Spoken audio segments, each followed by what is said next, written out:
Hey everybody, welcome to another edition of Inside Guns with your host, me, the Yankee Marshal. You know, the time has come in this country. It is time to build an army. Now, I'm not talking an army like as in a militia, a fighting force, someone to go out there and take back something. What I'm talking about is an army of like-minded individuals that defend the Constitution and the Second Amendment and the Third Amendment and the Fourth Amendment and so on. People who believe in America the way it's supposed to be, a country based on a Constitution. And one of the things that's been dividing us about the Constitution in this country, well, there's lots of things, but first off, let's talk about the main thing, and that is the Second Amendment. A lot of people have been poisoned against firearms, mostly by the government and the one percenters that run them. Because here's the thing, it doesn't matter if you've got a D or an R after your name, you're never actually serving gun rights. You're never trying to increase them or give any rights back, not in any way that's meaningful or has any chance to pass, because you still serve the same billionaires who depend on the 99% being helpless, being compliant. This country has had our free market system replaced with an oligarchy, slowly and surely, and the only way they can maintain that oligarchy is if they're the only ones with power. So the government will never be pro-gun, but we have to build a coalition of people that even though we disagree on political issues, we still agree on the Constitution. We need to start reaching out. The Second Amendment community can't survive as only a Republican issue or a conservative issue, because we're not always going to have more conservatives or more Republicans. Things are going to change. 20 years from now, there's going to be a big shift.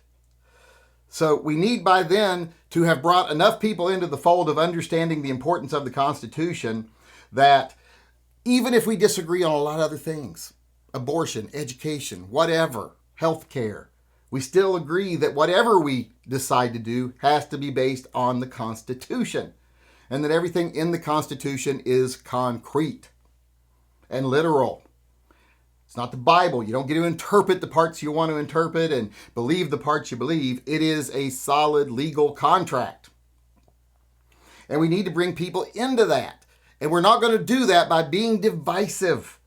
We're not going to be doing that by saying, if you want to be pro-gun, you also got to be, anti-choice or, pro-religion in schools, all that stuff. We cannot be putting conditions on someone being pro-Constitution, especially when those other articles or those other issues have not a single article in the Constitution that even mention them in any way. So you can feel free to disagree on them. But you have to believe in the Constitution.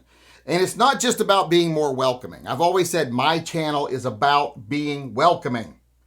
Anyone can come here. I don't care what your political views are. I've got friends and allies in the gun community that are way left of me and some that are way right of me. But when we talk about the 2A and the Constitution, we know we're allies. And we're friends in that aspect. So we need to be doing more of that. But that's not all we need to do. We don't just have to stop putting these conditions on people and start being more welcoming. We need to start being less welcoming of people who would put conditions on people. If someone's first words out of their mouth every time they do something is own the liberals or liberal tears, they're not helping the Second Amendment at all. Because I hate to break it to you, the Second Amendment is for liberals too. In fact, a lot of the founding fathers were very liberal. You ever hear of a Jeffersonian liberal? That's what I am. So we can't start putting conditions on being a pro-constitutional person. We have to be more welcoming as a community. That doesn't mean we all have to agree on the same things. Come to one of my chats. We disagree on things all the time. In fact, I like it when people come in and disagree with me. Come to any one of my chats. We do chats every night at 6 p.m. except for Monday and Wednesday when they're at 5 p.m. So come on over. Participate and spank the yank.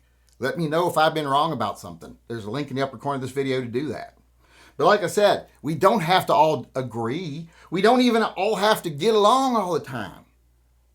But we just have to know at the core the Constitution is all powerful and indisputable. And as long as we agree on that, we can work on other issues to find solutions that are within the Constitution. Like I said, I'm very liberal. I don't care what other people do.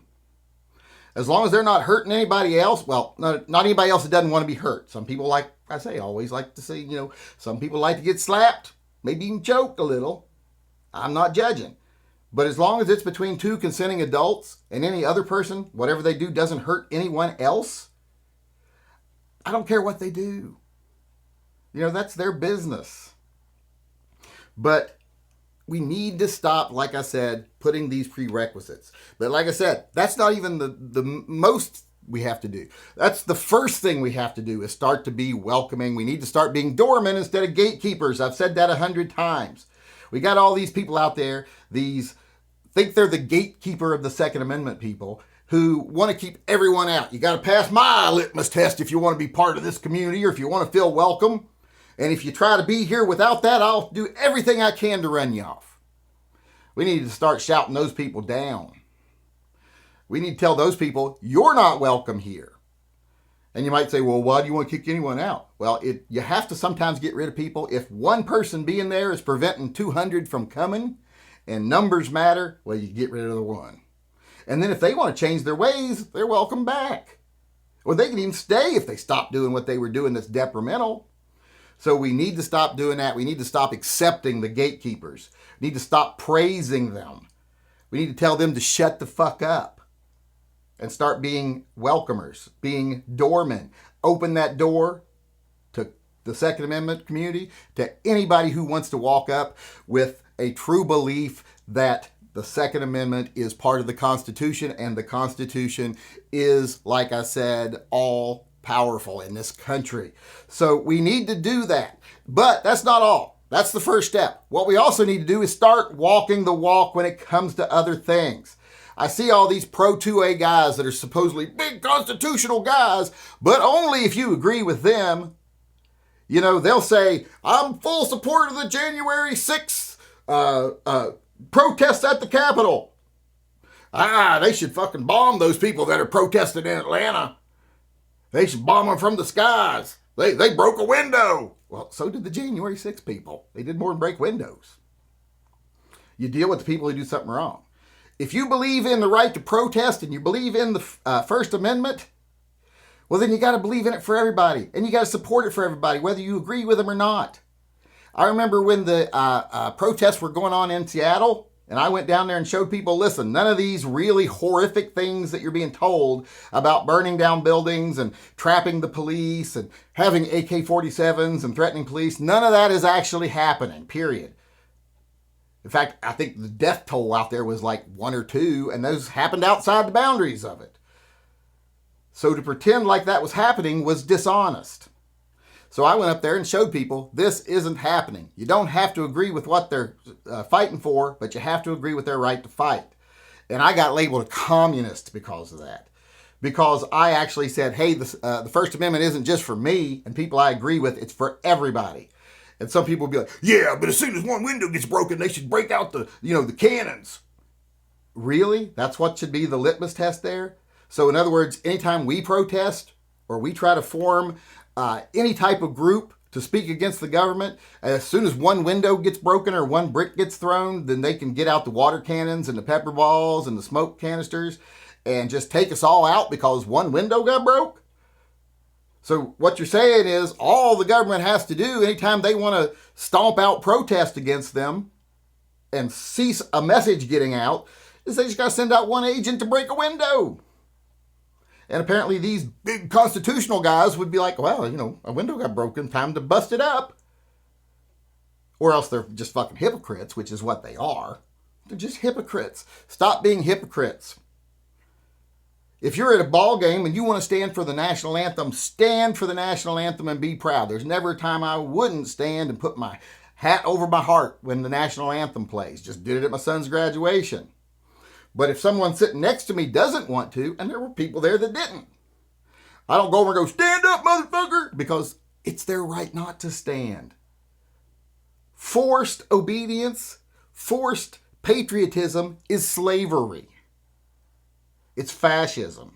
I won't support that. If I was standing, the guy, two guys over from me, he also stood, and the person in the middle sat down, and he started harassing the person for sitting, I'd be like, dude, stand if you want to, but recognize that it's his right to not stand. And if you can't do that, you're a hypocrite. You don't support the Constitution. You support your own narrow belief system. We all have our own narrow belief systems, but that's not what rules the country. And if you can't step outside your belief system and realize, hey, I believe these things, but not everyone believes them, and it doesn't matter if they don't believe them. They still have the same rights I have, same rights you have. We have to start doing that. We have to start walking the walk, not just talking the talk.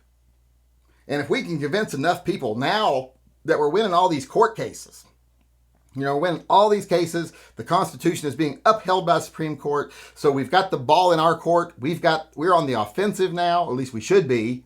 It seems like we're taking a break when we should be on the offensive. Because, the big organizations that run the gun community, unfortunately, only like to be on the defensive because that's how they make money, defensively. So we should be on the offense right now. We should be bringing more people into the Second Amendment, making more people pro-Constitution so that it's harder for politicians to brainwash them against such things. Make it to where it's a non-issue.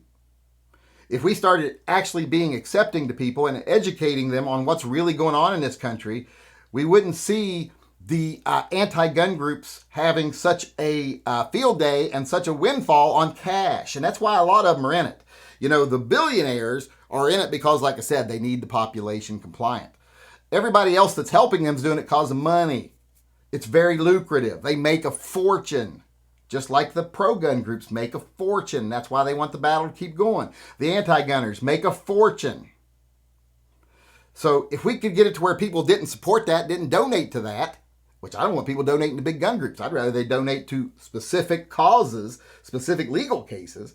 Same thing with the other side. I wish people wouldn't donate to them. And if people stopped donating to them, most of the people involved would wander off and try to find another career. Because that's what they do. They take advantage of a situation they've been in to be like, oh, look at me. I'm the poster child for gun violence. Give me fucking tons of money so I don't got to work. If that went away, they'd find other causes to go to. Maybe they become, candidates for literacy or something. We need to do that now while the ball's in our court, while the winds are in our favor. Stop being so petty. Stop allowing people in the gun community to be petty. Stop rewarding them for being divisive. Stop tolerating it. Stop tolerating them not being true patriots, true conservatives, true constitutionalists when it comes to other people's rights. Anytime you hear them trying to give a reason why, well, yeah, but in these people's case, they shouldn't be doing that because blah, well, then they're fucking hypocrites. If someone commits a crime while they're doing something, well, then yeah, charge them with that crime. That's the only thing that should happen during protests and stuff like this.